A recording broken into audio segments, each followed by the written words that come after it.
Hello guys, आज की इस वीडियो में हम अनबॉक्स करने वाले हैं क्लास 12 की मैथमेटिक्स जो सॉल्व एप्लीकेशन की है। तो आइए इसमें देखते हैं क्या किस तरह का कंटेंट है, और अगर आपको सही लगता है कंटेंट तो आप परचेज़ कर सकते हैं उस सॉल्व एप्लीकेशन का। तो यहाँ पे देखिए, ये स्पेसिमेन है जो मुझे मिला है। मैंने इसको ख़रीदा नहीं क्योंकि अभी मैं 12th पास कर चुका हूँ, मुझे बहुत टाइम हो गया। तो ये जो है सर्कुलर है उस टाइम का। ये चैप्टर्स हैं यहाँ पे दिखाए गए हैं, सिलेबस में क्या क्या आता है। ये LPP था, लीनियर प्रोग्रामिंग प्रॉब्लम्स। तो उसमें इंटरनल क्या होता है, सिलेबस में क्या क्या चीज़ें होती हैं।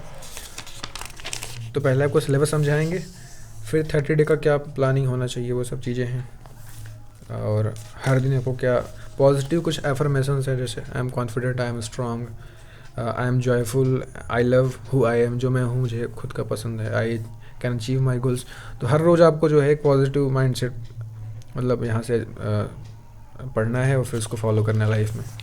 बी पॉजिटिव, ठीक है। सो ये माइंड मैप है, लर्निंग मेड सिंपल, कैसे हमें चीज़ों को सीखना चाहिए, द वे ऑफ लर्निंग। तो चैप्टर नंबर 1 है रिलेशन एंड फंक्शन। तो ये जो चैप्टर है वैसे भी आपको पता होगा क्लास 11th का कंटिन्यूएशन होता है। क्लास 11th में पहली बार पढ़ते हैं रिलेशन एंड फंक्शन, और क्लास 12th में जहाँ से हम क्लास 11th में छोड़ते हैं उसी के ठीक आगे क्लास 12th में हम कंटिन्यू करते हैं रिलेशन एंड फंक्शन। अब तो सिलेबस में काफ़ी चीज़ें कट गई हैं, अदरवाइज़ पहले क्या था, बाइनरी ऑपरेशन वगैरह भी था। तो इसमें types of relation, reflexive, symmetric और ट्रांजिटिव, यानी अल्टीमेटली इन तीनों को बोलते हैं इक्विवेलेंस रिलेशन, वो बचा है। 1-to-1 मैपिंग, ऑन-टू मैपिंग यानी बाइजेक्टिव मैपिंग है, ठीक है। तो इसमें तब बहुत सिलेबस कम हो गया है। तो उसमें आपको उसके अकॉर्डिंग सारी चीज़ें दी, फालतू चीज़ें इसमें नहीं दिया होता। जो आपको नहीं पढ़ना है उसके बारे में आपको एक भी सवाल, एक भी टॉपिक नहीं मिलने वाला, ठीक है। तो इसमें 1 नंबर के जो सवाल बन सकते हैं वो आपको दिया गया है, MCQ सवाल, क्योंकि अब MCQ बनते हैं। और जैसा आपको पता होगा कि असर्शन रीजन भी इंट्रोड्यूस हो गया है, काफ़ी टाइम हो गया, तो उस पर बेस 1 नंबर वाले सवाल। उसके बाद जो है और जो केस स्टडी बेस्ड सवाल होते हैं वो आपको दिखाया गया। फिर तुरंत ही आ गया इन्वर्स ट्रिग्नोमेट्री, ये भी क्लास 11 से लिंक होता है। क्लास 11 में हम लोग क्या पढ़ते हैं, ट्रिग्नोमेट्री पढ़ते हैं। उसके बाद इसमें इन्वर्स यानी उसका उल्टा, तो वो उसमें इसका डोमेन क्या होगा, उसका रेंज क्या होगा, प्रिंसिपल वैल्यू क्या होती है, जो 0 to 2 पाई होती है प्रिंसिपल टू वैल्यू, वही 3 चीज़ आपको पढ़ना है। तो सिलेबस बहुत कम कर दिए हैं। तो जो इसमें आइडेंटिटी वगैरह थी वो हटा दिए हैं, उसका प्रूफ हटा दिए हैं, सिर्फ क्या बचा है, मेन टॉपिक बचा है। ये देखिए, मात्र 3 पेज में चैप्टर खत्म हो गया। ऐसे मैट्रिसेस में दिया गया है, तो सबसे आसान चैप्टर है। बहुत सारे टीचर मैट्रिक्स को और इसके बाद जो चैप्टर है डिटर्मिनेंट, उसको साथ में शुरू करते हैं, क्योंकि ये दोनों चैप्टर का किसी से लिंक नहीं होता है। तो लिंक जब नहीं होता तो आप इसको अलग से पढ़ सकते हो। तो क्योंकि शुरुआत में जब हम शुरुआत करते हैं रिलेशन फंक्शन से तो काफ़ी थ्योरेटिकल टॉपिक है, तो हमें बोर फील होता है। तो काफ़ी टीचर ये कुछ में कुछ अलजेब्रा का वो है ना रोल। तो जैसे हम लोग पढ़ते हैं कि प्लस माइनस मल्टीप्लाई डिवाइड, तो जो उसका तरीका प्लस माइनस करने का है वो मैच करता है मैट्रिसेस के साथ। तो हमें ऐसा लगता है कि हम क्लास 5th के मैथ को पढ़ रहे हैं, अलजेब्रा मैट्रिसेस पढ़ते हुए। थोड़ा सा दिमाग लगाना पड़ता है और चीज़ें सिंपल हो जाती हैं, इसलिए लोग इसको मतलब टीचर बहुत सारे इसको पढ़ाते हैं शुरुआत में। तो देखिए, बहुत तरह की मैथमेटिक्स होती है, हर मैथमेटिक्स का अपना खुद का इंडिपेंडेंट रूल होता है। जो अभी आप आगे जब जाओगे ग्रेजुएशन में तो आपको एक नाम से पढ़ाएंगे, वेक्टर स्पेस के नाम से। जैसे कि एक सिंपल प्लस माइनस होता है, फिर एक होता है मैट्रिक्स का अलजेब्रा, एक होता है नॉर्मल अलजेब्रा, ठीक है ना, और एक होता है मैथमेटिकल अलजेब्रा, ठीक है। एक होता है मैट्रिक्स वाला, अपना अलग मैथमेटिक्स होता है जिसमें मैट्रिक्स में प्लस माइनस करने का तरीका अलग होता है, मल्टीप्लाई करने का तरीका अलग होता है, इनका जो इन्वर्स निकलता है, इनका जो एडजॉइंट निकलता है उसका तरीका अलग होता है। ऐसे ही वेक्टर अलजेब्रा होता है, वेक्टर का अपना ऐड करने का तरीका अलग होता है, ठीक है ना। तो वेक्टर अलजेब्रा भी आप क्लास 12th में ही पढ़ोगे, मैट्रिक्स अलजेब्रा भी क्लास 12th में ही पढ़ोगे, और जो नॉर्मल अलजेब्रा होता है वो हर एक चैप्टर में तो आपको देखने को मिलता है, ये प्लस माइनस करने का तरीका। तो एक तरीके से आप 3 चीज़ें पढ़ लेते हो यहाँ पे, ठीक है।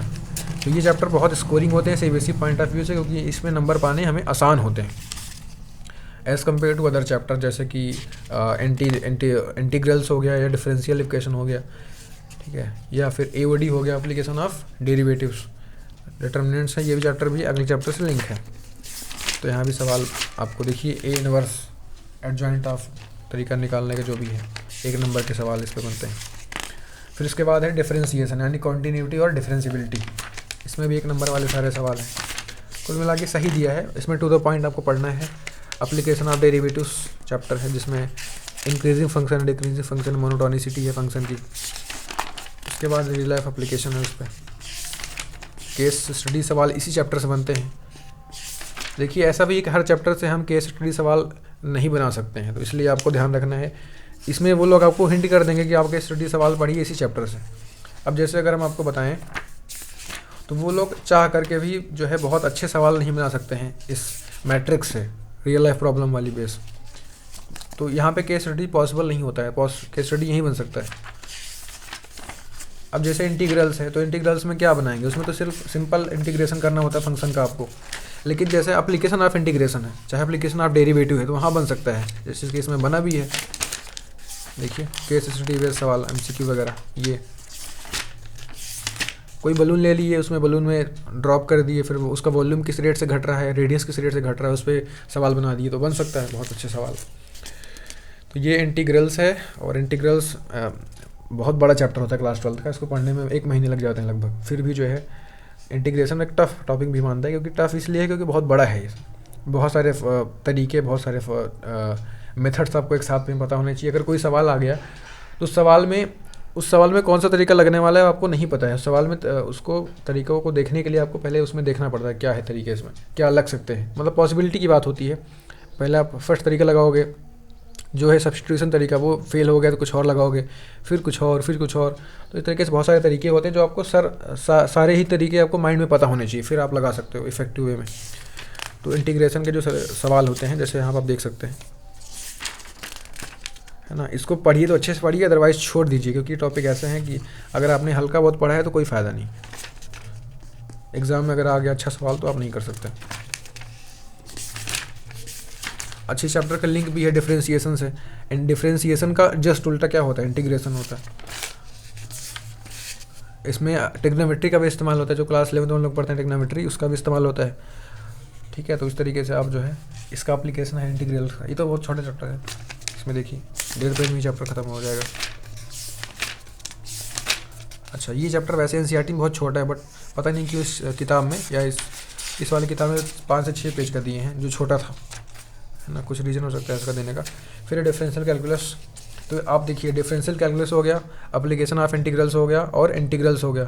फिर उस साइड देखेंगे तो एप्लीकेशन ऑफ डिफरेंशिएशन और डिफरेंशिएशन और कॉन्टीन्यूटी का भी जो हिस्सा है। तो ये 5 चैप्टर 6 चैप्टर होते हैं, जिसे हम साथ में क्या बोलते हैं, कैलकुलस। क्लास 12 में कैलकुलस है, यहाँ से मैं आपको दिखा देता हूँ एक बार फिर से। देखिए इंटीग्रल्स है, तो कैलकुलस शुरू होता है यहाँ से, आपका डिटरमिनेंट्स तो नहीं है क्योंकि ये अलग है। तो कैलकुलस की शुरुआत होती है यहाँ से, कॉन्टीन्यूटी एंड डिफरेंशियबिलिटी से शुरुआत होती है। देखिए लिखा हुआ है कैलकुलस, तो यहाँ से शुरुआत होती है कैलकुलस की। और ये जो है चैप्टर, ये 5वां नंबर, एप्लीकेशन ऑफ डेरिवेटिव, ये भी कैलकुलस का हिस्सा है ना। ये 2 चैप्टर हो गए। तीसरा ये चैप्टर, ये भी कैलकुलस का हिस्सा है, और ये भी कैलकुलस हिस्सा है। तो 4 चैप्टर ऐसे हो गए, और लास्ट वाला ये वाला है आपका डिफरेंशियल इक्वेशन। तो कुल मिला के 5 चैप्टर हैं कैलकुलस के, और इन्हीं 5 चैप्टर का जो वेटेज है वो अकेले 50% है। यानी ये 4 चैप्टर अगर आप पढ़ लोगे, 5 चैप्टर, तो आपका 44 नंबर ऐसे ही बन जाएगा। ठीक, इसके बाद वेक्टर शुरू होता है। देखिए वेक्टर आपको देखने को मिलेगा शायद, हाँ वेक्टर, ये इसके बाद, हाँ वेक्टर से। ठीक है, तो वेक्टर 3D ये अलग यूनिट होती है, जैसे पहले था कैलकुलस। वेक्टर भी आसान ही होता है, मैंने आपको पहले बताया था। वेक्टर अलजेब्रा होता है, इनका अलग तरीका ऐड करने का, माइनस करने का, ठीक है, मल्टीप्लाई करने का। जैसे मल्टीप्लाई में डॉट होते हैं, क्रॉस होते हैं। तो वेक्टर मेरे हिसाब से आप रूल पढ़ लीजिए, सिंपल फार्मूला बेस दिया है, बहुत आसान चैप्टर, बहुत स्कोरिंग चैप्टर होता है ये। फिर 3D में क्या है कि अगर आपने समझ के पढ़ा है तो बहुत अच्छा है, अगर आपने याद किया है तो फॉर्मूले याद करके भी आप समझ सकते हो चैप्टर को, कोई दिक्कत नहीं है। बट वो लॉन्ग टर्म के लिए सही नहीं है, क्योंकि जब लॉन्ग टर्म में आप 3D, मैंने अल्टीमेटली हमने समझा कुछ नहीं है, फॉर्मूला याद कर लिया, सवाल हो गए हैं, आपके नंबर भी एग्ज़ाम में आ जाएंगे। बट वो जो मैथमेटिक्स को पढ़ने के बाद जो खुशी मिलती है समझने वाली, वो आपको नहीं मिल पाएगा। ये चैप्टर के अंदर वो पोटेंशियल है कि आपको जो है मैथमेटिक्स वाली फीलिंग देगा अगर आप इसको समझ के पढ़ते हैं। क्योंकि बहुत सारे बच्चे ये कहते हैं कि समझ के पढ़ने का फ़ायदा क्या है, क्योंकि इसमें टाइम बहुत ज़्यादा जाता है, और अल्टीमेटली लगाना फार्मूला ही है, बात सही है। बट वो जान लेना कि फार्मूला आया कहाँ से, क्लास 12 में आपको बहुत बेनिफिट करता है, और आपके आगे आपको बहुत हेल्प भी करता है। क्योंकि आगे या तो आप बीटेक करोगे या बीएससी करोगे, और बीटेक और बीएससी मैथमेटिक्स का जो सिलेबस है वो ऑलमोस्ट सेम है, 95% सेम है। तो वहाँ पे आप 3D ज्योमेट्री आपको आगे फिर से पढ़ाएंगे, तो जब आपको फार्मूला पता ही नहीं रहेगा तो आप फार्मूला वहाँ भूल जाओगे। प्लस वहाँ डेरिवेशन वगैरह भी एग्जाम में आते हैं, तो वो आपको बहुत काम करता है। ठीक है, तो ये रिव्यू है, उस वालों ने बहुत टू द पॉइंट दिया है। तो आपको एनसीईआरटी से प्रॉपर गहराई के साथ पढ़ना है और यहाँ से प्रैक्टिस कर लेनी है, वो तो प्रैक्टिस करने के लिए है ही। ये है scoring chapter LPP, linear programming, और लास्ट में है प्रोबेबिलिटी। देखिए प्रोबेबिलिटी जो चैप्टर है, इसकी जो प्री रिक्विजिट्स हैं, यानी इस चैप्टर को पढ़ने के लिए आपको जो चैप्टर आने चाहिए वो कौन कौन से हैं, वो है क्लास 11th का सेट, क्लास 11th का परम्यूटेशन एंड कम्बिनेशन, क्योंकि वो यहाँ इस्तेमाल होता है, और क्लास 12th की जो रिलेशन फंक्शन है वो, ये 3 चैप्टर आपको आने चाहिए। और क्लास 11th की में भी एक प्रोबेबिलिटी है, वो भी आपको आनी चाहिए। तो ये 3 से चैप्टर, हाँ क्लास 11th में एक चैप्टर और भी है स्टैटिस्टिक्स, वो भी आपको आना चाहिए, क्योंकि उन सबका इस्तेमाल इस चैप्टर में है। और क्लास 12th के बच्चे इस चैप्टर को पढ़ने में बहुत समस्याओं को मतलब फेस करते हैं, क्योंकि उन्हें क्लास 11th के बहुत सारे चैप्टर तैयार नहीं होते हैं। क्लास 12th में भी अगर वो पढ़े हैं मान लो ये चैप्टर, तो उसमें इनको समस्या है। तो परम्यूटेशन कम्बिनेशन आपको आना चाहिए। उसके बाद आपको क्लास 11th की प्रोबेबिलिटी और क्लास 11th की स्टैटिस्टिक्स आनी चाहिए और सेट आना चाहिए, तब जाके आप चैप्टर को पढ़िए, तब आपको प्रॉपर अच्छे समझ में आएगा। इसमें जैसे बेस थ्योरम बहुत इंपॉर्टेंट है, ठीक है ना, और इंडिपेंडेंट इवेंट्स वगैरह हैं, टोटल प्रोबेबिलिटी क्या है, और इनइक्वालिटी भी क्लास 11th में है, वो भी आपको पता होना चाहिए। इनइक्वालिटी बहुत हल्की नॉलेज चाहिए, बस बहुत ज़्यादा नहीं। देखिए यहाँ पे ये सेट है ना, ए इंटरसेक्शन बी, और यहाँ पे A union B, A intersection B, probability of B, इनके बीच में डॉट लगा है। तो इसके लिए आपको जो है वो पता होना चाहिए। जैसे आप ये फॉर्मूला देख पा रहे होंगे, ये क्लास 11th में आपने पढ़ा होगा सेट में, तो ये सेट में फॉर्मूला होता है। जो बच्चों को नहीं पता है यहाँ पर उसको समस्या होने वाली है ना। देखिए ये स्टैटिस्टिक्स का हिस्सा है, मीन बराबर summation F x upon summation F, तो वो सब भी आपको पता होना चाहिए, क्योंकि हर चैप्टर मैथमेटिक्स में क्या होते हैं, लिंक होते हैं। तो ये वही बात है कि आप अगर आप बिना एलकेजी पढ़े क्लास फर्स्ट में पहुंच जाएंगे तो फिर आपको बहुत समस्या आने वाली है। दैट्स इट गाइज, ये इस चैप्टर किताब में था जो हमने आपको बताया, और थोड़ी बहुत बेसिक चीज़ें बताई जो आपको करना चाहिए। तो मैथमेटिक्स में तो प्रैक्टिस बहुत ज़्यादा डिपेंड करता है। प्रैक्टिस अगर आप अच्छा करेंगे और टाइम मैनेजमेंट के साथ, टाइम को भी ध्यान रखना है, क्योंकि मैथ्स में टाइम का बहुत बड़ा रोल होता है। जो सवाल आपको नहीं आ रहा है तो अभी के लिए बिल्कुल उसको स्किप मारिए, आगे बढ़िए, और लास्ट में जो है सवाल को जब आप करेंगे तो आप देखेंगे सवाल वो सही निकल जाएगा। So that is guide. आपको जो है किसी और वीडियो में मिलते हैं, तब तक के लिए धन्यवाद।